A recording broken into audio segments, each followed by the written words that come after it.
చేరవచ్చిన పరిశుద్ధులందరికీ, జామగూడలో ఉన్న క్రీస్తు సంఘానికి, అలాగే సువార్థికులకి, మన సోదరులు రామారావు గారికి ప్రత్యేక వందనాలు తెలియజేస్తూ, క్రైస్తవులైన మనందరం కూడా బోధ ఎంత ప్రాముఖ్యమైందో బోధ వినేవారితో సహవాసం కూడా అంత ప్రాముఖ్యమైంది. అపోస్తల కార్యం 2వ అధ్యాయం 42వ వచనంలో, అపోస్తల కార్యము 2వ అధ్యాయము 42వ వచనంలో, బాప్తిసం పొందిన వాళ్ళు లేకపోతే రక్షించబడిన వాళ్ళు క్రైస్తవులైనటువంటి వాళ్ళు బోధ విన్న అంటే మనం వాక్యం విన్న తర్వాత, దేవుని సందేశం విన్న తర్వాత, దేవుని సందేశం విని ఆచరించే వారితోనే మన సహవాసం ఉండాలి. సహవాసం అంటే కొయినోనియో అంటే గ్రీకులో కలిసి జీవించుట అని అర్థం. క్రైస్తవులైనటువంటి వాళ్ళు మొదటి శతాబ్దంలో వారందరూ కూడా ఏక మనసు, ఏక తాత్పర్యం కలిగి జీవించారు. చూడండి, అపోస్తల 2:42లో వీరు అపోస్తలుల బోధ యందును, చూసారా, బోధ సహవాసము ఉందండి. బోధ సహవాసం. మనము ఎంత దేవుని మాటలు విన్నా మన సహవాసము దేవుని వాక్యము విని ఆచరించే వారితో లేకపోతే, మన సహవాసము లేకపోతే కనుక పాడైపోతాం. మీకు అర్థమైందా? అందువల్ల కలిసి జీవించడం అనేది, క్రైస్తవులందరూ కూడా కలిసి జీవించడం అనేది, సహవాసం చేయటం అనేది దేవుని ఏర్పాటు. ఇది హెబ్రీ పత్రిక 4వ అధ్యాయము 2-3 వచనాలు మనం చదివితే, ఇశ్రాయేలీలు సహవాసము వాక్యం విని ఆచరించే వాళ్ళతో కలిసి లేనందువల్ల చాలా మంది కానాన్ దేశాన్ని చేరుకోలేకపోయారు. వారికి ప్రకటింపబడినట్టు మనకును సువార్త ప్రకటించబడింది, కానీ కలిసి ఉండలేదు. సహవాసం అంటే కలిసి ఉండడం. ఎవరితోనంట? వాక్యం విని విశ్వాసం కలిగిన వారితో కలిసి లేదంట. మీరు కూడా ఆదివారం వాక్యం విని సోమవారం నుంచి శనివారం వరకు లోక సంబంధులతో సహవాసం చేస్తే ఈ సందేశం ఏమాత్రం పనిచేయదు. ఆత్మీయంగా మన ఆత్మీయ జీవితాన్ని నడిపించగలిగిన సామర్థ్యం లేదా సామర్థ్యము, మనల్ని క్రీస్తులాగా తయారు చేసే సామర్థ్యము ఒక అపోస్తలులు బోధించిన బోధకే ఉంది, అది కొత్త నిబంధనకే ఉంది. అలాంటి మన ఆత్మలను క్రీస్తు యొక్క స్వరూపంలోకి నడిపించగలిగిన ఈ బలమైన సందేశాన్ని, ఈ పవిత్రమైన సందేశాన్ని మనం విని మనము గనక చెడ్డవారితో సహవాసం చేస్తే, విశ్వాసం లేని వాళ్ళతో సహవాసం చేస్తే విన్న వాక్యము నిష్ప్రయోజనం అయిపోద్దంట. నిన్న వాక్యం ఏమైపోద్ది? చూడండి, లోకములో సహవాసాల వల్ల ఎంతో మంది పాడైపోయే ఉన్నవాళ్ళు ఉన్నారు. అర్థమైందా? మనకు ఒక సామెత ఉంది, 6 నెలలు సహవాసం చేస్తే వారే వీరవుతారని. అందువల్ల మనం వాక్యం విని ఆచరించలేని వాళ్ళతో మనం సహవాసం చేస్తే మనం చెడిపోతాం. అందుకే మొదటి కొరింథీ పత్రిక 15వ అధ్యాయంలో దుష్ట సాంగత్యము మంచి నడవడిని ఏర్పేస్తుంది అంటే. చూడండి, సహవాసం ఎంత ప్రమాదకరమో, చెడ్డ సహవాసం. 33వ వచనం, మోసపోకండి. ఏంటది అంటే? చెడు సహవాసము. దుష్ట సాంగత్యం అంటే అర్థం ఏంటి? చెడు సహవాసము, సాంగత్యము, సహవాసము మంచి నడవడిని పాడు చేస్తుందంట. చాలా మంది ఎంతో భక్తిగా ఉంటారు, ఎవరో మధ్యలో ఒకడు భక్తిహీనుడితో కొన్నాళ్ళు సహవాసం చేస్తాడు, అంతే. ఈ భక్తి జీవితం అనేది ఏమైపోద్ది అంటే పాడైపోద్ది. స్త్రీలైనా పురుషులైనా చాలా మంది చెడిపోయేది ఏంటంటే సహవాసాల వల్లే, చెడ్డ సహవాసాల వల్లే చెడిపోయేది. మీకు అర్థమైంది? అందుకని ప్రయాణం చేసిన ఇశ్రాయేలీయులు కూడా కొంతమంది ఎక్కువ మంది నశించిపోవడానికి కారణం ఏంటంటే వాక్యం విని విశ్వాసం కలిగిన వారితో కలిసి ఉండలేదంటండి వాళ్ళు. మరి ఇప్పుడు మనం ప్రతి ఆదివారం దేవుని వాక్యాన్ని వింటున్నాం, మధ్యలో బైబిల్ క్లాసులో దేవుని వాక్యాన్ని వింటున్నాం, ఇలా ఉండాలి, ఇలా ఉండకూడదు చెప్పేసి మనం వింటున్నాం. మనము వాక్యం విని ఆచరించే వాళ్ళతోనే మనం కూడా కలిసి ఉండాలి. అది మొదటి శతాబ్దంలో వాళ్ళందరూ కూడా అపోస్తులతో సహవాసం కలిగి ఉన్నారు. వాళ్ళు బోధ సహవాసం కలిగి ఉన్నారు. చాలా మంది వాక్యం నేర్చుకుంటారు. అంటే మేము మా ఏరియాలో నా దగ్గర ఇంచుమించు చాలా మంది ఒక 60-70 మంది వాక్యం నేర్చుకున్నారు. కానీ వాళ్ళు విని కొద్దిమందే సేవ చేస్తున్నారు. కొంతమంది సరిగా సేవ చేయలేని స్థితిలోకి వెళ్ళిపోయారు. కారణం ఏంటంటే సహవాసం. కారణం ఏంటి? సహవాసం అన్నమాట. అంటే విన్నారు, 66 పుస్తకాలు విన్నారు. బైబిల్ అంటే ఏంటో తెలిసింది, దేవుడు అంటే ఏంటో తెలిసింది, ప్రభు అంటే ఏంటో తెలిసింది, నిత్య జీవం అంటే ఏంటో తెలిసింది, క్రైస్తవుడికి ఎలా ప్రవర్తించాలో తెలిసింది. కానీ చెడు సహవాసం ఏం చేసింది? వాళ్ళ యొక్క మంచి నడవడిని ఏం చేసింది? పాడు చేసి పడేసింది.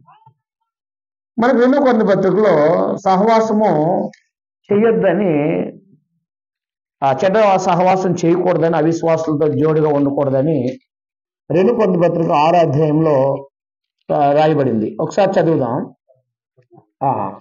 13-14 వచనాల్లో 2 కొరింథీ పత్రిక, కొరింథీయులకు రాసిన 2వ పత్రిక 6వ అధ్యాయము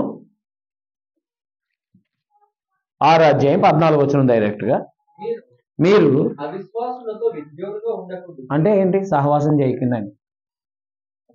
మీరు అవిశ్వాసులతో ఏం చేయకండి? విజ్జోడుగా ఉండకండి. జత కట్టి ఉండకండి. విజ్జోడు అంటే ఉదాహరణకి ఒక రెండు ఎద్దులు కలిపి జోడుగా కడతారు. ఆ 2 వదిని సాయంత్రం కలిసే ఉండాలి. అవునా కాదా? మనం భౌతికంగా పనికి వెళ్ళొచ్చు, ఎవరితోనైనా కలిసి వెళ్ళొచ్చు. ఉద్యోగానికి మన పక్కన ఉన్నవాడు వ్యభిచారైనా మనకు నష్టమేం లేదు.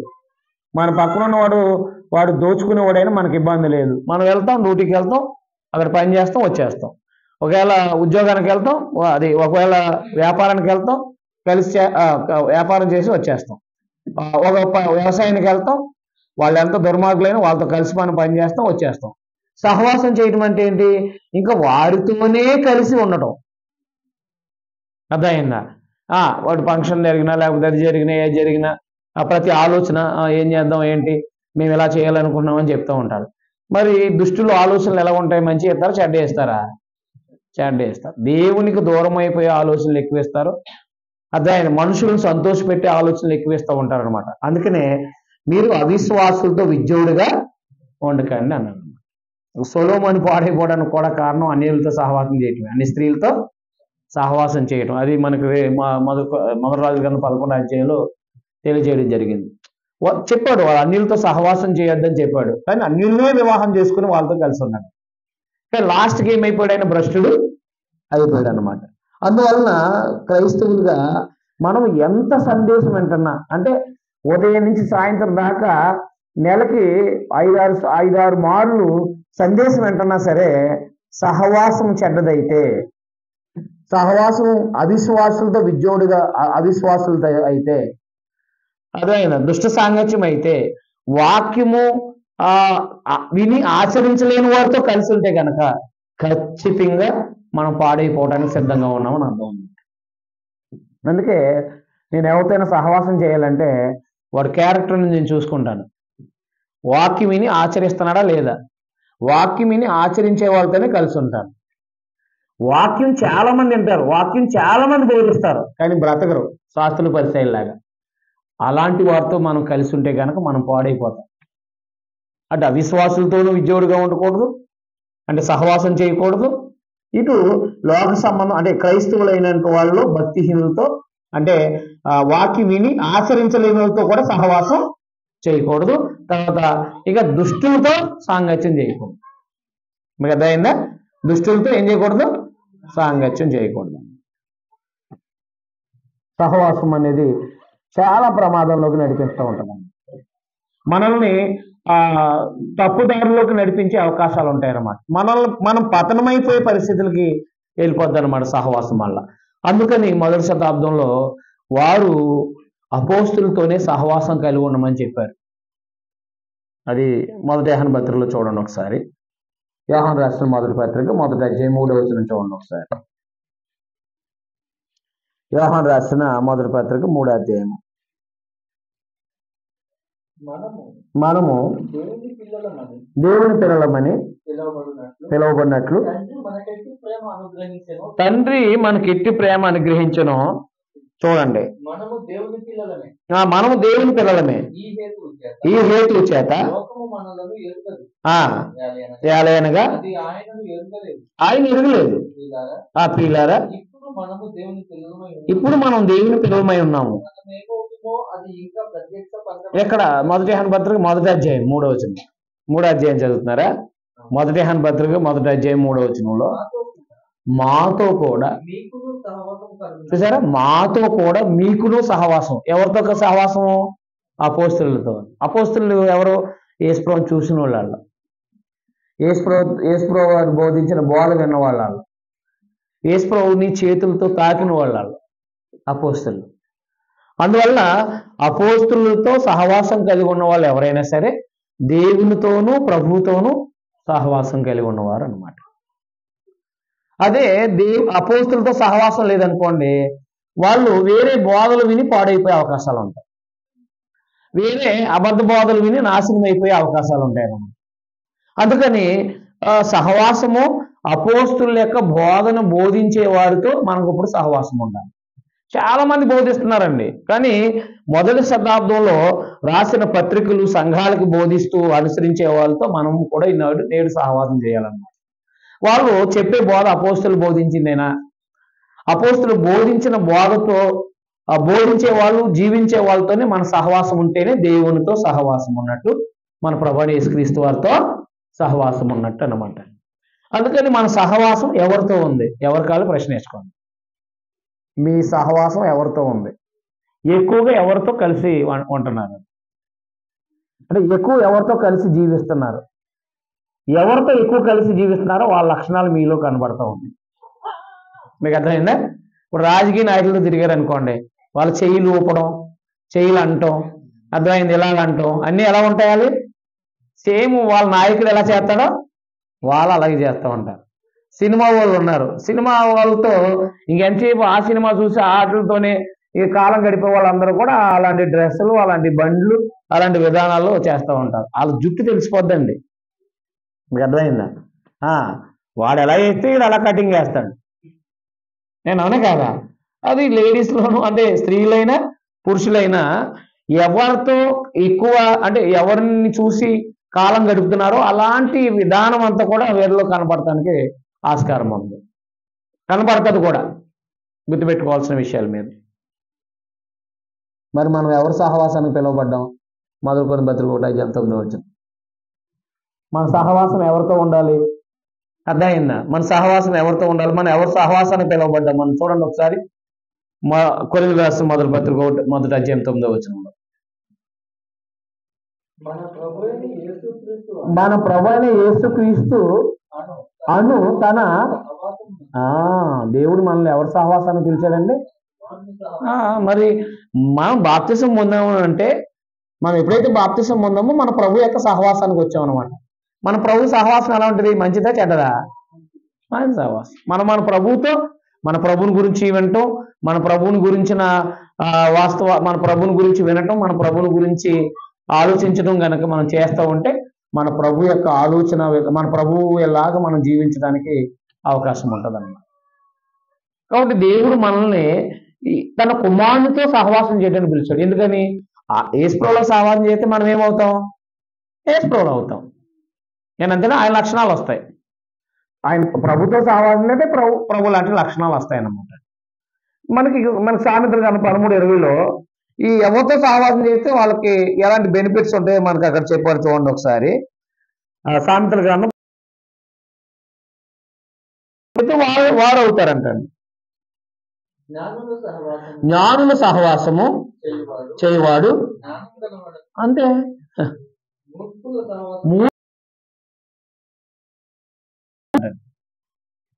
సహవాసం యొక్క ప్రతిఫలం అనుభవిస్తారా? అనుభవించరా?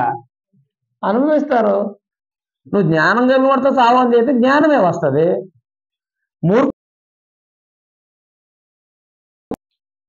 మూఢతనం వస్తూ ఉంటుంది. మీకు అర్థమైందా? కాబట్టి మన సహవాసము క్రీస్తుతో అయితే క్రీస్తు లాంటి స్వభావం మనలో వస్తూ ఉంటుంది. మీకు అర్థమైందా? కాబట్టి జ్ఞానులు సహవాసం చేసేవాడు జ్ఞానం కలిగినవాడు అవుతాడు. అందుకే మన పిల్లలు ఎవరితో సహవాసం చేస్తున్నారో చూడాలి. అర్థమైంది? మన సహవాసం కూడా వాక్యానుసారంగా బ్రతికే వాళ్ళతో మీకు అర్థమైందా? కాబట్టి సహవాసం మనల్ని చెడు సహవాసం అయితే పాడు చేస్తుంది. వాక్యానుసారమైన అంటే అనుసరించే వారితో సహవాసం చేస్తే మన సహవాసం మనల్ని, ఎందుకంటే సహవాసం ఎంత మేలు. కీర్తనలో సహోదరులు ఐక్యత కలిగి నివసించుట ఎంత మేలు ఎంత మనోహరం. మీకు అర్థమైందా? సహోదరులు ఐక్యత కలిగి మనోహరము అంటే మేలు ఉంది. కలిసి జీవించడం వల్ల, సహవాసం చేయటం వల్ల ఏముందండి? మేలుంది, ఆత్మీయంగా మేలుంది. ఎలాగంటే ఒకసారి హెబ్రీ పత్రిక 3వ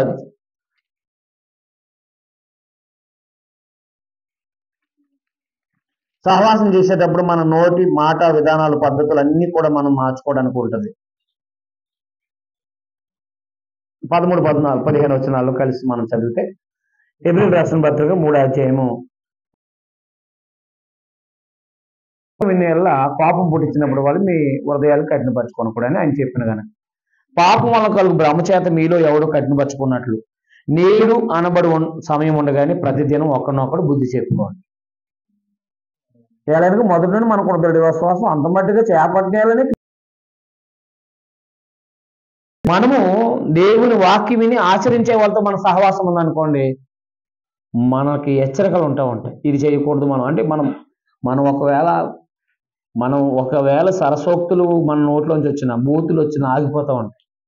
మన సహోదరులు ఉన్నారు, మనం మాట్లాడకూడదని చెప్పేసి. అర్థమైంది? సిగ్గుపరచబడతామేమో అని చెప్పి కూడా మనం తప్పు చేయటానికి మనము ముందుకు వెళ్ళమన్నమాట. ఏదైనా మన సహోదరులు ఉంటే మనకు భయం ఉంటుంది. నేను అవునా కాదా?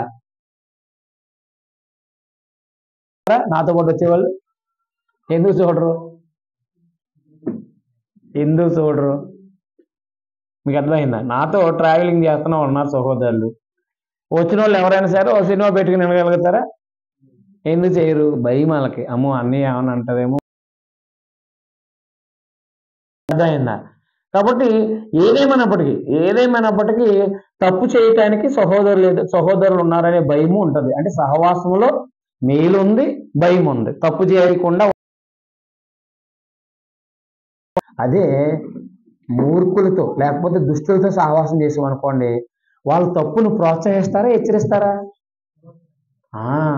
ఏం తప్పు కాదు అంటారు. అంటే ఇప్పుడు మందు తాగుతున్నారు అనుకోండి, ఎవరైనా కలిసి పర్లేదయ్యా కూర్చో, పాస్టర్లే తాగుతున్నారు, నువ్వు తాగితే ఏమంటారు, తాగవయ్యా అని చెప్తారు. అంటే ఏం తప్పు కాదు ఇది. ఒక ఆయన అంటున్నాడు, అంటే నేను 3 కిలోమీటర్ల ఊరు వెళ్తాం, అంటే అది వేరే మీకులా సిటీల్లాగా కొన్ని చిన్న ప్రాంతాలు వెళ్తూ ఉంటాం. మరి ముఖ్యంగా ఏదైనా వస్తువులు కావటానికి కోసం పల్లెటూరు నుంచి మేము 3 కిలోమీటర్లు వెళ్తాం. వాళ్ళు మందు తాగటానికి కూడా నా బండి ఎక్కుతూ ఉంటారు. బండి ఎక్కితే ఎక్కడికన్నా అంటే డిపోకి వెళ్తున్నాం అంటారు. ఎక్కడికి వెళ్తారా? నేను అన్నారా, ఎవరైనా సరే నడితే వెళ్ళిన వాళ్ళు ఎక్కించుకోవాలి కదా. మందు తాగితే ఆకలి బాగా వేస్తుందయ్యా, మందు తాగితే ఎంత ధైర్యంగా ఉంటుందయ్యా, మందు తాగితే మంచి నిద్ర పడుతుందా అంటారు. ఒకవేళ మనకు కూడా అలాంటి లోపాలు ఉంటే ఆకలి పుట్టకపోయినా నిద్ర ఎట్టకపోయినా ఏమనిపిస్తుంది?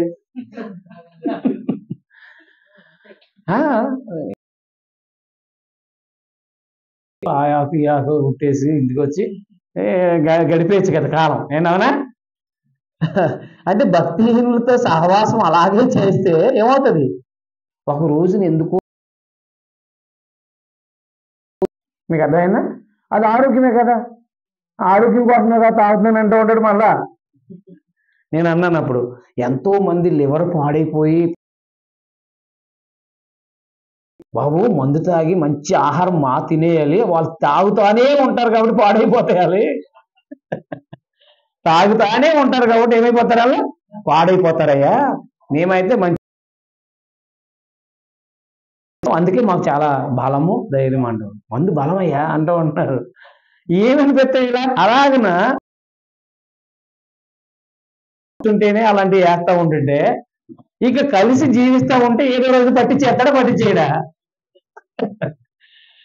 కాబట్టి దేవుని పిల్లలుగా మన సహవాసము లోకలతో సహవాసం చేయకూడదు. ఇబ్బంది ఏం లేదు, వచ్చి మన పని మనం ఎక్కువ కలిసి ఎవరితో ఉండాలంటే వాక్యం విని ఆచరించే వాళ్ళతో, అదే అపోస్తులు బోధించిన ఆ బోధ బోధించే వారితోనూ అలాగ జీవించే వారితో కలిసి ఉండాలి మనం. అప్పుడే మన సహవాసం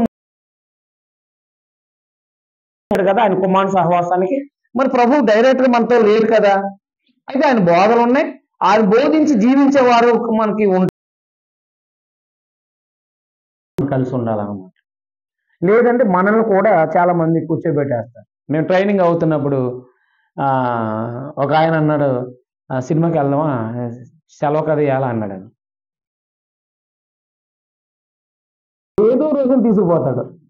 నేను అవునా కాదా అంటే ఏదో అంటే అనేకమైన చెడు పనులు చేసే వాళ్ళు ఉంటారు, ఏది వాక్యం చెప్పే వాళ్ళు కానీ బోధించే వాళ్ళు కానీ వాళ్ళు కానీ, మరి మనం కనిపెట్టుకోవాలి, మనం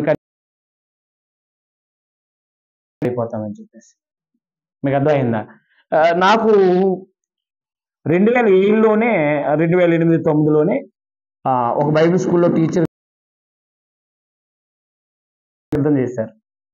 పిలిచారు, నన్ను వాక్యం చెప్పమన్నారు, ఎలా చెప్తున్నాను అన్నారు. రైట్, మీరు టీచర్గా మిమ్మల్ని తీసుకుంటున్నామని చెప్పారు. కానీ అక్కడ సహవాసము సరైంది కాదు. సహవాసం ఏం కాదు, సరైంది కాదు. చెడు పనులన్నీ చేస్తూ ఉంటారు. మరి వాళ్ళతోనే కలిసి ఉంటే మనకు కూడా ఏమనిపిస్తుంది? మనకంటే పెద్దవాడు, మనకంటే అనుభవం అంటే దేవుడు ఏం చేయట్లేదు కాబట్టి మనము కూడా అలాగున ప్రయత్నం చేస్తే ఏమవుద్ది అనే ఆలోచనలతో ప్రారంభమయ్యి ఏమవుతాం ఉంటాయన్నమాట. అదే దుష్ట సాంగత్యం మంచి నడవడిని చెరిపేస్తుంది అన్నమాట. అందుకని మేమేం చేసామంటే ఒక భక్తిపరుడు, ఆ దైవజనుడు ఒక యథార్థంగా బోధిస్తూ జీవించే వాళ్ళని కోసం ఏం చేసామంటే వాక్యం నేర్చుకోవడం కోసం బాధలు పడ్డాం, చాలా ఇబ్బందులు పడ్డాం. మరి మేము పాడవకుండా ఉన్నాం కదా, ఈరోజు అనేక మందికి వాక్యం చెప్పడానికి నిలబడి ఉన్నాం కదా. చెడిపోతే దేవుడు వాడుకుంటాడా? పాత్రల్ని, చెడిపోయిన పాత్రలు మీరు వాడుకుంటారా? మరి ఎలా మీరు వండుకోరుగా. చెడిపోయిన పాత్రలను దేవుడు ఎందుకు వాడుకుంటాడు? ఆలోచించేయండి దేవుని పిల్లలుగా. అందుకని మన సహవాసం చెడ్డదైతే మనం చెడిపోతాం. అదే మన సహవాసం మంచిదైతే మనం కూడా మంచి వాళ్ళుగా తయారవుతూ ఉంటాం. గుర్తుపెట్టుకోవాల్సిన విషయాలు ఇవన్నీ. ఉదయం నుంచి సాయంత్రం వాక్యం వినండి, వెళ్ళి సాయంత్రం చెడ్డవాడితో సహవాసం చేయండి, ఈ వాక్యం మీకు ఏం పని చేయదు. వాడి సహవాసం మిమ్మల్ని ఏం చేస్తుందంటే వాడిని తప్పు చేయటానికి ప్రేరేపిస్తుంది అన్నమాట. ఎంతోమంది యవన పిల్లలు, ఎంతోమంది యవనస్తులు ఈ సహవాసాల వల్ల లోకం చెడిపోతూ ఉంది. అయితే క్రైస్తవులు అనబడే వాళ్ళు కూడా చెడిపోతూ ఉన్నారు. కాబట్టి నేడు మనం ఇక్కడ ఆలోచించే విషయం ఏంటంటే, మీ చెడ్డ వారితో ఒకవేళ సహవాసం చేస్తున్నారేమో, వాక్యం విని ఆచరించలేని వాళ్ళతో సహవాసం చేస్తున్నారేమో ఆలోచించేయండి. ధనం కోసమైన, వివాహ సంబంధమైన ఆలోచనలకు సంబంధించిన విని ఆచరించలేని వాళ్ళతో సహవాసం చేయకూడదు. మనలో ప్రభు యొక్క స్వరూపం పెంపొందించబడదు అన్నమాట. మీకు అర్థమైందా? మనకి పాత నిబంధనలో పరిచయమైన ఒక ఆయన, ఈ యెహోషాపాతు అధ్యాయంలో ఆయన ఆహాబుతో వియ్యమనుకున్నాడు. అంటే ఆయన సహవాసం చేశాడు, అంటే భక్తిహీనుడితో సహవాసం చేశాడు, సహవాసం చేస్తూ వియ్యమని చేసుకున్నాడు. అర్థమైందా? ఆహాబుతో వియ్యమనుకున్నాడు యెహోషాపాతు భక్తిపరుడు, ఆహాబుతో వియ్యమనుకున్నాడు. అంటే ముందు సహవాసము, తర్వాత వియ్యమనుకునే స్థాయికి వెళ్ళింది. అంతే కదా, మనం ముందు ఎవరితోనైనా సహవాసం చేస్తే వాళ్ళ పిల్లలు మనం లేకుండా చేయలేం కదా. అలాగే ఈయన కూడా ఆహాబు రాజుతో సహవాసం చేసి 1000 మంది కొన్నాడు. అంటే ఒకరోజు యుద్ధంలోకి వెళ్ళినప్పుడు ఆయన మారు వేషం వేసుకోమన్నాడు. అంటే ఆహాబు అనుకుని యెహోషాపాతు అయిన భక్తిపరులను చంపేయడానికి సిరియా సైనికులు బంధించేశారు. అప్పుడు ఆయన దేవుడికి ప్రార్థన చేశాడు. అప్పుడు దేవుడు సహాయం చేశాడు. ఒకసారి చూడండి, దినవృత్తాంతాలు 2వ గ్రంథం 18వ అధ్యాయం. అంటే సహవాసం వల్ల ఎన్ని ప్రమాదాలు తెచ్చుకుంటామో మనం గమనించాల్సిన వారమే ఉన్నాం.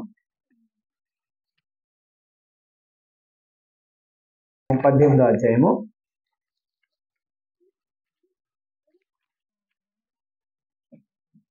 31వ వచనం.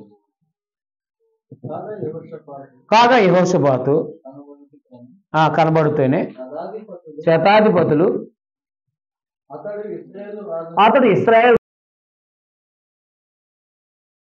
చుట్టుకునేది గాని యెహోషాపాతు మొర్రపెట్టినందున యెహోవా అతనికి సహాయము చేసెను.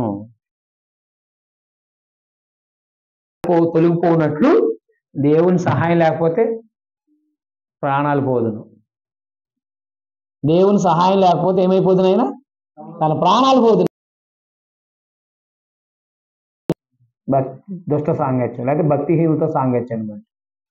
అలాగే చాలా మంది అదే చెడ్డ సహవాసాలు పట్టి ప్రాణాలు పోగొట్టుకున్న వాళ్ళు ఉన్నారు. కాబట్టి దేవుడు ఏం చేశాడంటే కాపాడాడు. కానీ ఆ రోజు బుద్ధి వచ్చింది, చుట్టుముట్టేసరి చంపేయడానికి చూశారు. ఆయన సాగు భయం చూసి ఉండాలి ఆ రోజు. ఉన్నవాడితోనూ చెప్పులు ఉన్నవాడితో కూడా వెళ్ళొద్దని. ఏమన్నా వాళ్ళతో వెళ్తే, చెప్పులు ఉన్నవాడితో వెళ్తే ముళ్ళు గుచ్చుకొని పోతాయి. అప్పుడున్న వాళ్ళతో వెళ్తే కనుక మన బండి వేసుకెళ్తే మన బండిని ఆపేసి, అర్థమైందా, మీ ఓటు డబ్బులు ఇవ్వాలి, ఈ బండి డబ్బు అంటే ఏ సహవాసం పట్టేది? చెడు సహవాసం. అదే భౌతికంగా ధనం విషయంలో అలా జరిగింది. కానీ నిజంగా వాడైతే ఈరోజు అదే ఒక మెసేజ్ వచ్చింది యూట్యూబ్లోనూ ఫేస్బుక్లోనూ. తన కుమార్తెని ప్రేమిస్తున్నాడని చెప్పేసి గొడ్డలతో నరికేశాడంట తండ్రి కుమార్తెను వేసి. మరి తప్పు కదా అది. పోషిస్తున్నారు, పెంచుతున్నారు. ఒక మంచివాడికి ఇచ్చి, అంటే ఒక మంచిగా బ్రతకడం కొరకు, అంటే లేకపోతే భౌతికమైన వృద్ధి కోసం వాళ్ళు భౌతికంగా చదివించి, ఎన్నో లక్షలు ఖర్చు పెట్టి చదివించి ఒక మంచి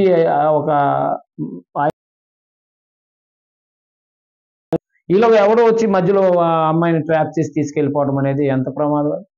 వాడు ఎంత ఆవేదనతో, అంటే చంపడం నేరమే, కానీ వాడి ఆవేదన ఎంత భయంకరంగా ఉంటుందో ఆలోచించేది. ఒక తండ్రి ఆవేదన అనుభవించేవాడికే తెలుస్తుంది. అయ్యో నేను ఇంత కష్టపడి పెంచాను చెందానని చెప్పేసి. అర్థమైందా? ఒకవేళ ఇష్టమైన మేము చదువుకున్న తర్వాత ఇదిగో నేను కూడా క్వాలిఫికేషన్ అని ఇలా పెద్దలు తీసుకెళ్ళి మాట్లాడించడమో ఎదురు చేయాలి తప్ప ఎవరి బిడ్డలని అలాగా ట్రాప్ చేయడం అనేది ఎంత ప్రమాదకరమైంది. కాబట్టి తన ప్రాణాపాయాన్ని తెచ్చుకున్నాడు. అలాగుని ఎంతో మంది చనిపోతూ ఉన్నారు. అలాగే ఈ తాగుబోతులతో సహవాసం చేసి తాగుబోతులు అవుతున్నారు. వ్యభిచారులతో సహవాసం చేసి వ్యభిచారులు అవుతున్నారు. మీకు అర్థమైందా? కాబట్టి మనము చెప్పరు కదా, జ్ఞానులతో సహవాసం చేసేవాడు జ్ఞానం గలవాడవును, మూర్ఖులతో సహవాసం చేసేవాడు మన ప్రభుతోను, అంటే అపోస్తులు బోధించే వారితో జీవించే వారితో మనం కలిసి ఉన్నాం అనుకోండి, మనము కూడా మన ప్రభుతో సహవాసం మన ప్రభులాగే తయారు చేస్తుంది. మీకు అర్థమైందా? అందుకని అవిశ్వాసం సహవాసం కాదు అది. ఎంతసేపు వాళ్ళ ఆలోచన పద్ధతుల విధానాల ప్రకారంగా మనం బ్రతకూడదు అనమాట. సహవాసం ఉంటే ఖచ్చితంగా వాళ్ళ మాట వినాలి.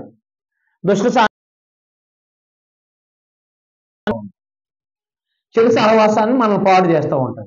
మీకు అర్థమైందా? అలాగే సామెత గ్రంథంలో కోప చిత్తంతో సహవాసం చేయొద్దు అని చెప్తూ ఉంటాడు. అంటే ఎవరితో సహవాసం చేయకూడదు అని అంటే అర్థమైందా? అందుకని మన ప్రభువునందున్న వారితో మనము సహవాసం అంటే భక్తి పరులతో సహవాసం చేయాలి అన్నమాట. ఇప్పుడు ఆ 12 మంది అపోస్తులు ఉన్నారు. ఇస్కరియోతు యూదా చనిపోయిన తర్వాత మరొక ఆయన ఎన్నుకున్నారు. వాళ్ళందరూ కలిసి ఉండాలని ప్రభు ప్రార్థన చేశారు. వాళ్ళ అధ్యాయం చూడండి, యోహాను సువార్త 17వ అధ్యాయం. చూసారా చెడ్డ సహవాసం వల్ల ఏం నష్టపోయాడు ఆయన. ఇంకా మనం చూస్తే ఎవరి గురించి, యెహోషాపాతు గారి గురించి చూస్తే తన కొడుకుతో కూడా సహవాసం చేశాడు. ఆహాబు కొడుకుతో తిన్నాడు.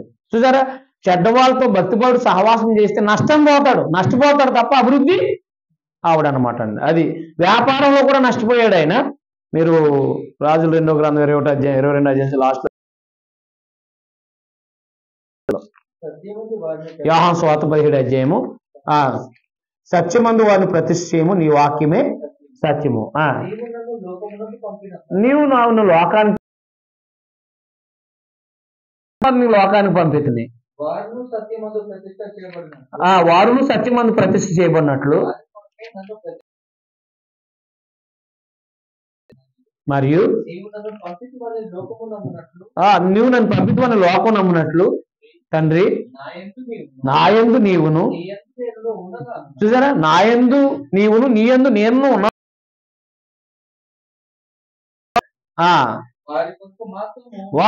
మన యందు ఏకమై ఉండాలని, అంటే కలిసి ఉండాలని,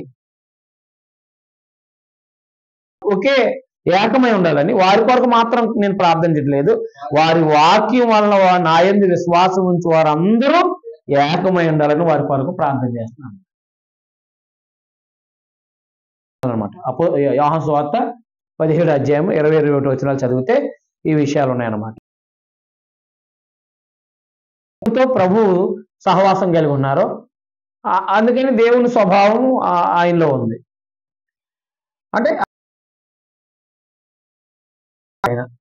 అలాగే ఇప్పుడు అపోస్తులందరూ కూడా యేసు ప్రభు బోధించిన మాట ప్రభుతో సహవాసం ఉంటే ప్రభు వారు ఏకమై ఉండాలి. అపోస్తులు కాదు ఏకమై ఉండటం, అపోస్తుల ద్వారా విన్న వారందరూ కూడా ఏకమై ఉండాలి, అంటే కలిసి ఉండాలని.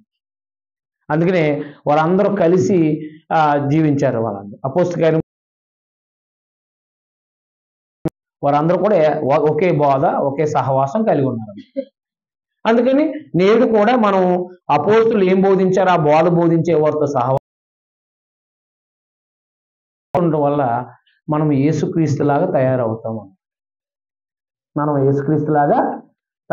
అన్నమాట అండి. కాబట్టి దేవుని పిల్లలుగా మనం గుర్తుపెట్టుకోవాల్సిన విషయాలు ఇవన్నీ కూడా మీకు అర్థమైందా. కాబట్టి లోకంలో పాడైపోవటం, అలాగే దుష్టులతో సాంగత్యాలు చేసి లేకపోతే లోక సంబంధమైన దుర్మార్గమైన పనులతో కలిసి ఉండి పాడైపోయి ఉన్నారు చాలా మంది. ఎక్కువ మంది సేవకులు కూడా సంఘంలో వాళ్ళు కూడా వాక్యం వింటారు, వాక్యం బోధిస్తారు, సహవాసం చేసేది భక్తిహీనత చేస్తూ ఉంటారు. అందుకని వారు ఆత్మీయ ఎదుగుదల బాగుండదండి. మన సహవాసం మనల్ని దిగజారు చేస్తుంది, మన చెడ్డ సహవాసం మనల్ని పాడు చేస్తుంది. అర్థమైందా.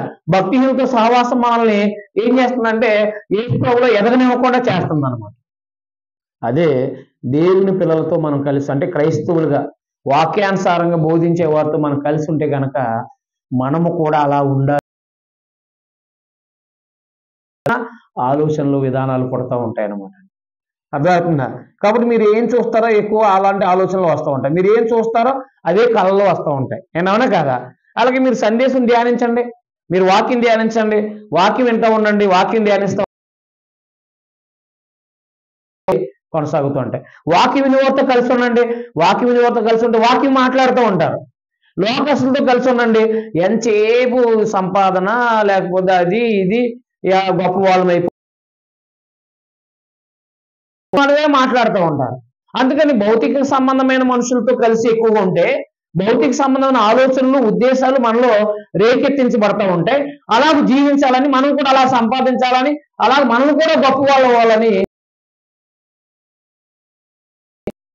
నిత్యత్వాన్ని కోల్పోతాం మనం. మీకు అర్థమైందా. నిత్యత్వాన్ని మనం కోల్పోతూ ఉంటాం. ఆలోచన చేయండి దేవుని పిల్లలుగా.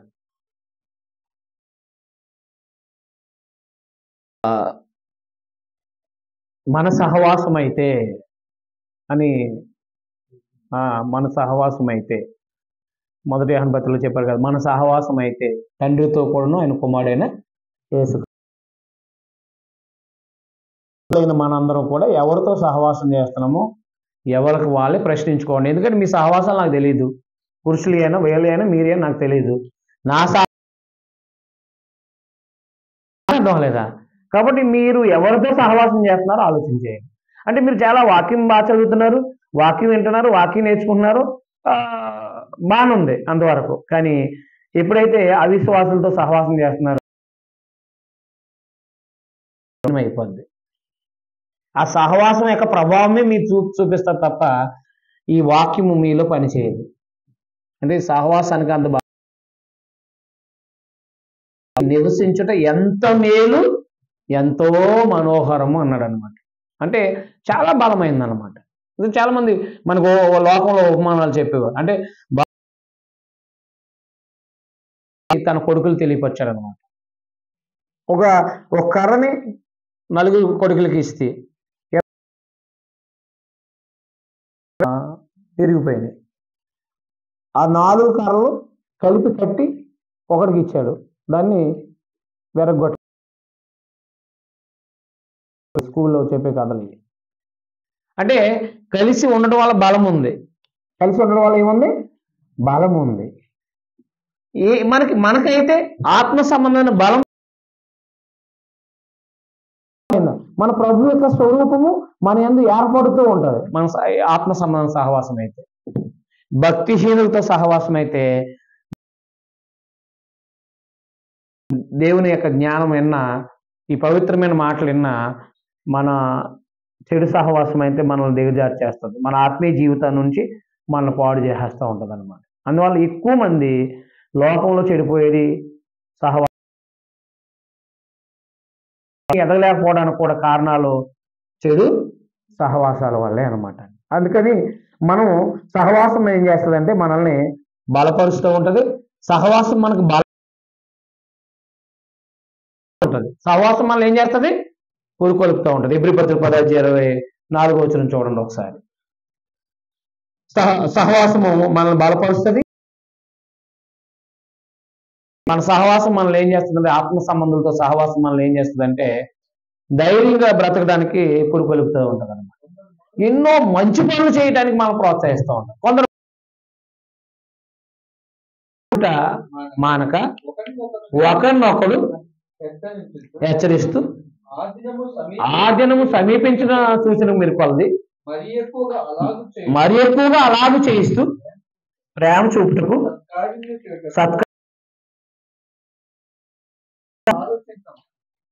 ఎప్పుడు ఆలోచిస్తాం, ఎక్కువగా దేవుని పిల్లలతో కలిసి ఉంటేనే మంచి పనులు చేయాలని ఆలోచన వస్తాయి. అయితే ఏమంటారు, సహాయం చేసే సహాయం కూడా వెనక్కి లాగేస్తారు. ఎందుకు లేదు సాయం చేస్తున్నాం అది ఇది అంటారు, ఆగిపోతాయి, మన చేతులు ఆగిపోతాయి. ఎవరికైనా భోజనం అంటే ఎవరికైనా సాయం చేస్తున్నాం అనుకోండి, అదే ప్రభునందున్న వాళ్ళైతే ఏమంటారు, మనం దేవుని పిల్లలం కాబట్టి మనం సహాయం చేసేవారుగానే ఉండాలని ఇంకా బలపరుస్తూ ఉంటారు అన్నమాట. కాబట్టి ఆత్మ సంబంధమైన బలం చేకూరుతూ ఉంటుంది సహవాసంలో. ఆ మంచి పనులు చేయాలనే ఆలోచనలు పెరుగుతూ ఉంటాయి, మంచి పనులు చేయాలనే ఆలోచనలు పెరుగుతూ ఉంటే అర్థమైందండి. అలాగే వాక్యము ఆచరించాలనే ప్రశ్నలో మనలో పెరుగుతూ ఉంటుంది అన్నమాట సహవాసం అన్నమాట. మాకు వాక్యము బాగా అంటే వాక్యం చెప్పేవారితో, వాక్యాన్ని అనుసరించే వాళ్ళతో మాకు కలిసి ఉన్నప్పుడల్లా మాకు ఏమనిపిస్తుంది, చాలా బలంగా ఉండేది. అమ్మా వాక్యమిని ఆచరించగలుగుతాం, మనం ఇంకా ఆయనలా తయారవ్వాలి, మనం ఇంకా ఈయనలాగా అంటే వాక్యం చెప్పేలాగా మనం ఇంకా చూడకుండా వాక్యం చెప్పాలి, మనం కూడా ఆయన చేసిన మంచి పనులు మనం కూడా చెయ్యాలని మనకి సహవాసము ప్రోత్సాహాన్ని ఇస్తూ ఉంటుంది. ఉంటే మంచి పనులు చేయాలని అనిపిస్తుంది, వాక్యం చదివే వాళ్ళని చూస్తే మనకు వాక్యం చదవాలనిపిస్తుంది. ఉదాహరణకి మేము ట్రైనింగ్లో ఉన్నప్పుడు నిజానికి ఎవరి వయసులో ఉన్నప్పుడు బద్ధకం అంటే తాయితీగలు వేస్తాం, అంత భక్తి విధానాలు ఉండవు అన్నమాట. మేము ట్రైనింగ్లో వేసినప్పుడు 5 గంటలకి లేచి 5:30కి లేచి బైబిల్ చదువుకోవడం చూసేవాడిని నేను. ఓహో మనం కూడా అలా చదువుకోవాలనిపించేది. ప్రార్థన చేసుకునేవారు కొంతమంది, మనం కూడా ఇలా ప్రార్థన చేసుకోవాలనిపించేది. మీకు అర్థమైందా? వాక్యం సంభాషించుకునేవారు కొంతమంది, కొంతమంది ఏమో రోడ్లంటే తిరిగేవారు, లేకపోతే ఆ సినిమా ఈ సినిమా గురించి చెప్పుకునేవారు. ఓ కొంతమంది బ్యాచ్ ఏమో బైబిల్ ఈ వచనం ఇక్కడ ఇలా ఉంది, అక్కడ అలా ఉంది, ఇక్కడ ఇలా ఉందని వాదోపవాదం అంటే వాళ్ళు తర్కించుకుంటూ ఉండేవారు, వాళ్ళతో కలిసి ఉండేవాడిని. అర్థమైందా? కాబట్టి ఇలా ఉండడం వల్ల మనం ప్రార్థన చేసుకోవడం అలవాటైంది, ఉదయాన్నే బైబిల్ చదువుకోవడం అలవాటైంది, చూడకుండా బైబిల్ చెప్పడం అలవాటైంది. అర్థమైందా? అలాగే మంచి పనులు చేయడం అంటే మనం దిక్కులేని వాళ్ళకి సహాయం చేయటం, లేకపోతే సహోదరులు ఎవరికైనా అనారోగ్యంలో ఉన్నప్పుడు సహాయం చేయటం, ఇవన్నీ చూస్తూ ఉండేవాళ్ళు. ఓహో మనము కూడా అలా చేయాలని చెప్పేసి ఆలోచన పుట్టేవి, మేము కూడా చేయటం ప్రారంభించాం. అంటే మంచి సహవాసము మనల్ని ఏం చేస్తూ ఉంటుందంటే వాక్యం చదివేలాగున, ప్రార్థన చేసుకునేలాగున, అలాగే మనము ఇంకా దేవుని వాక్యించేలాగున మనం ప్రోత్సహిస్తూ ఉంటాం. అదే భక్తిహీనత చేసామనుకోండి, అస్తమాన ప్రార్థన ఎందుకు అంటూ ఉంటాం, అస్తమాన ప్రార్థన ఎందుకంటే పొద్దున్న చదివా కదా బైబిల్, మళ్ళీ నైట్ చదువుతున్నాం ఎందుకు, పెట్టే అంటాడు. ఈయన మనం కూడా ప్రార్థన చేసుకోబుద్ది అవ్వదు. అదే మా దగ్గరికి ఒక ఆయన వచ్చాడు, ఉదయాన్నే లేచిపోయి తన పనులు తను చేసుకుంటున్నాడు. నేను చెప్పాను,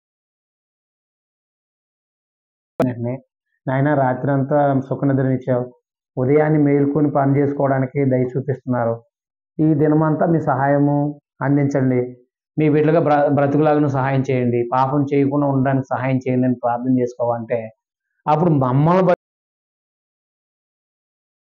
చేసుకుని పడుకోరు సేవకులు. ఉదయాన్నే లేచి బైబిల్ చదువుతారండి? చదవరు. ఇప్పటికీ నేను ఉదయం లేచానంటే సెల్ ముట్టుకోవాలా, బైబిల్ ముట్టుకోవాలా లేదా, అంటే సెల్ ముట్టుకోవాలా, బైబిల్ ముట్టుకోవాలి. మీరు ఎక్కువ ఏం ముట్టుకుంటారు పొద్దున్న లేచి?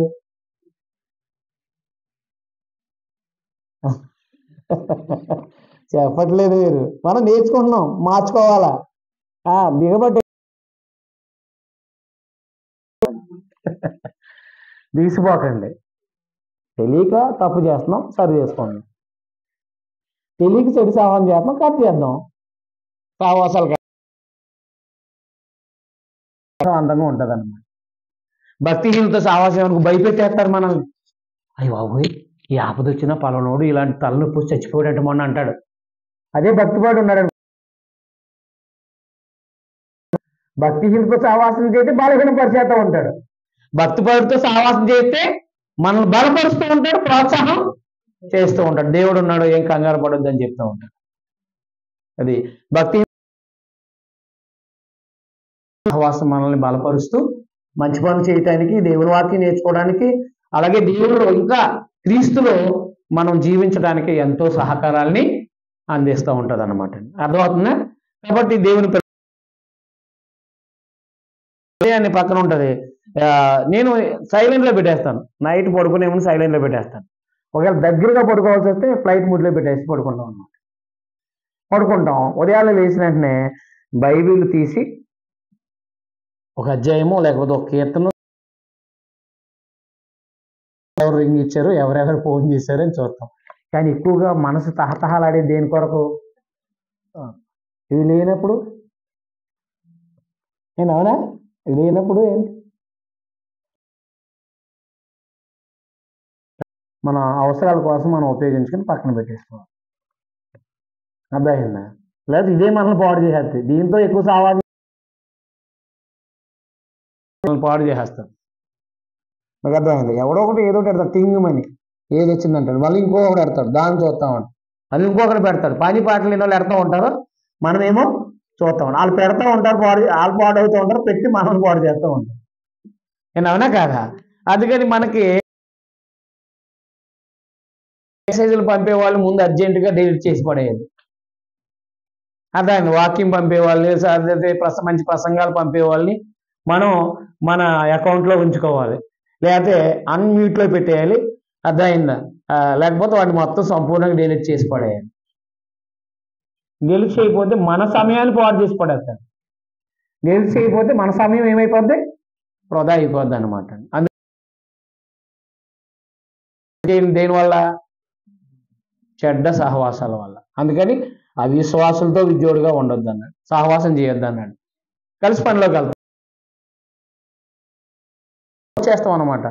కలిసి ఎక్కువగా ఉండేది ఎవరితో ఉండాలంటే అర్థమైందా? ఇది ఎవరితో అంటే అవిశ్వాసులతో కలిసి ఉండొద్దు అన్నాడు, దుష్టుల సాంగత్యం చేయొద్దు అన్నాడు. అర్థమైందా? తర్వాత సహవాసం చేయొద్దు అన్నాడు. అర్థమైంది. ఎవరితో సహవాసం చేయాలంటే అపోస్తుల యొక్క బోధ బోధిస్తూ జీవించే వారితోనే సహవాసం చేయాలి. తర్వాత అర్థమైంది. అప్పుడు అలాగే సహవాసం చేయటం వల్ల మనకు దేవునితో సహవాసం ఉన్నట్టు. సహవాసం ఉంటే మనం ఏది అడిగినా అంటే నాయన ఆయనలాగా బ్రతుకుతూ ఉన్నాం అనుకోండి. ఇప్పుడు చూడండి, లోకంలో కొంతమంది స్నేహితులు సహవాసం కలిగి ఉంటారు. ఒక స్నేహితుడికి ఏదైనా ఇబ్బంది ఏర్పడింది అనుకోండి, అతను నిజమైన స్నేహితుడైతే వాడి యొక్క స్నేహితుడిని గుర్తించి సహాయం చేస్తాడు.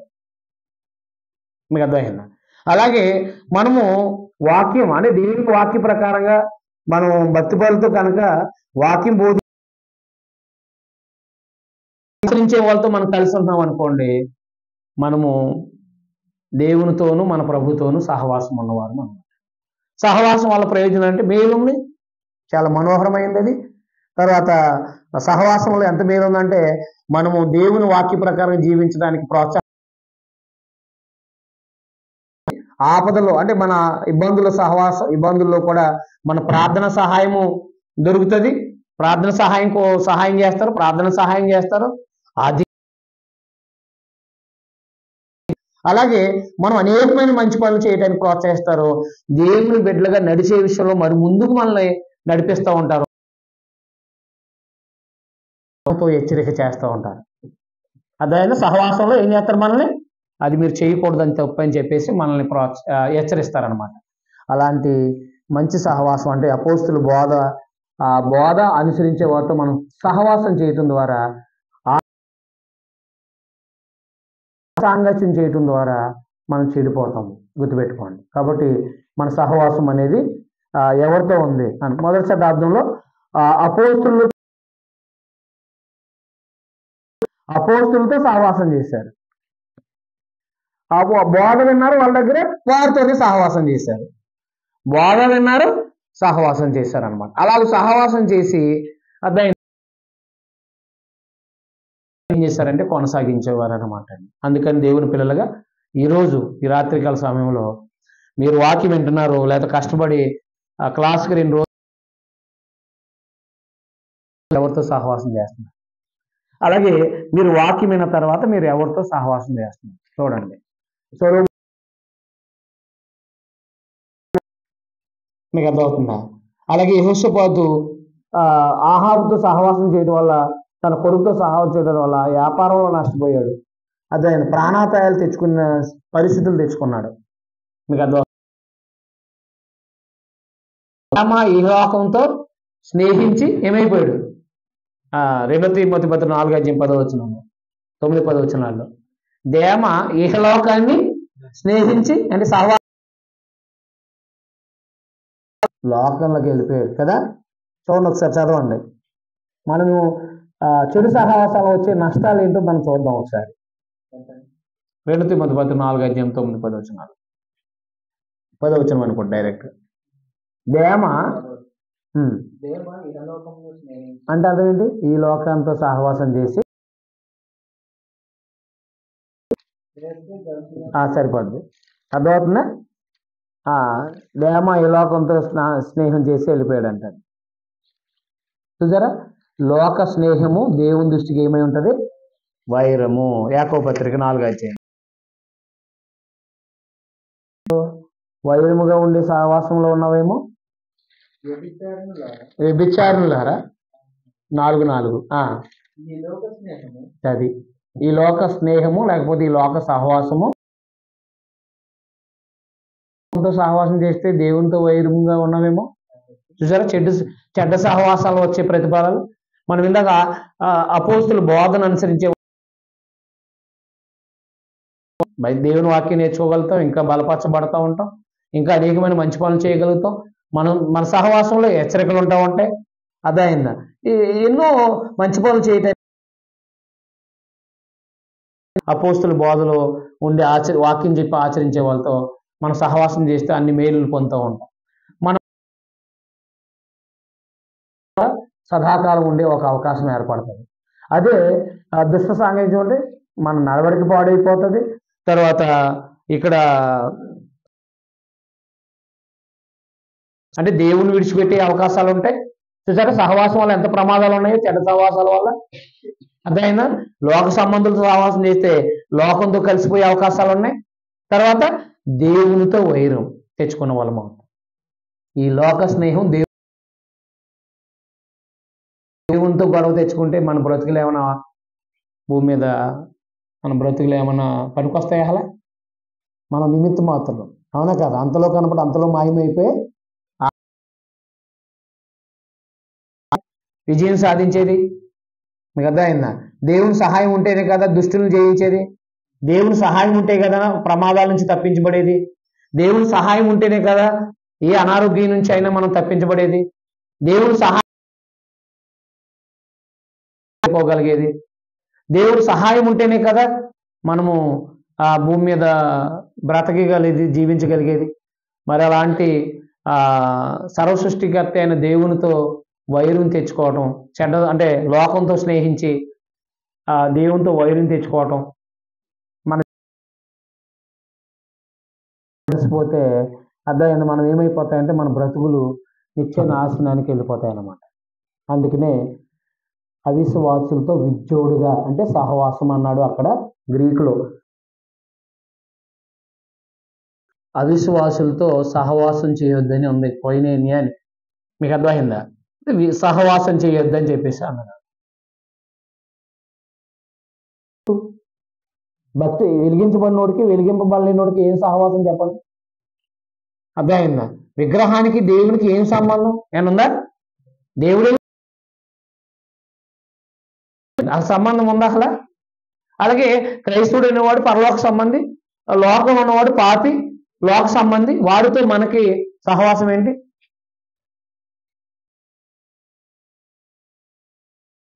సహవాసాలు చేసేటప్పుడు వాళ్ళ స్టేటస్లు చూసుకుంటారు. వీడు మనకు సరిపోడని చెప్పేసి వాడితో సహవాసం ఏంటి అని చెప్పేసి లోకంలో తల్లిదండ్రులు ధనవంతులు ఏంటి వాళ్ళు ఇబ్బంది పడుతూ ఉంటారు. మరి పరలోకమందున దేవుడు సహవాసం చేసిన, మూర్ఖులతో సహవాసం చేసిన, భక్తిహీనులతో సహవాసం చేసిన మరి మనం ఆయనకి ఏమైపోతాం? దేవుడికి ఏమైపోతాం అండి? దూరం అయిపోతాం, విరోధం అయిపోతాం. దేవుడికి ఏమైపోతాం? దూరం అవ్వచ్చు. దేవునితో మాత్రం విరోధం అయితే మన జీవితాలు దుర్భరం అయిపోతాయి, ప్రమాదకరం అయిపోతాయి, నష్టంలోకి నాశనంలోకి వెళ్ళిపోయే అవకాశం. మనల్ని దేవుడు ఎందుకు పిలిచాడంటే ఆయన కుమారుడిని యేసుక్రీస్తుతో సహవాసం ఉండడానికి పిలిచాడు. కాబట్టి మనము ఆయనలో అంటే మన ప్రభు అయిన యేసుక్రీస్తు యొక్క బోధల్లో ఆయనలాగా బ్రతికే వాళ్ళతో మనం కలిసి జీవిస్తూ ఉంటే మనకు మేలు ఉంటుంది. సహవాసాలు ఉంటే కనుక ఆ చెడ్డ సహవాసాలను వదిలేసుకోండి, నష్టమేమి లేదు. దేవునితో సంబంధం పెరుగుతూ ఉంటుంది. దేవుని బిడ్డలతో కలిసి ఉండండి, వాక్యంలో అభివృద్ధి అవుతూ ఉంటారు, మంచి పనులు చేయటంలో ప్రోత్సహించబడుతూ ఉంటారు. అదే మీ జీవితం కూడా పవిత్రంగా మార్చబడుతూ ఉంటుంది సహవాసం అన్నమాట. అందుకని వారితో వాక్యం ఆచరించే వాళ్ళతోనే సహవాసం ఉండాలి. అలా ఉండాలని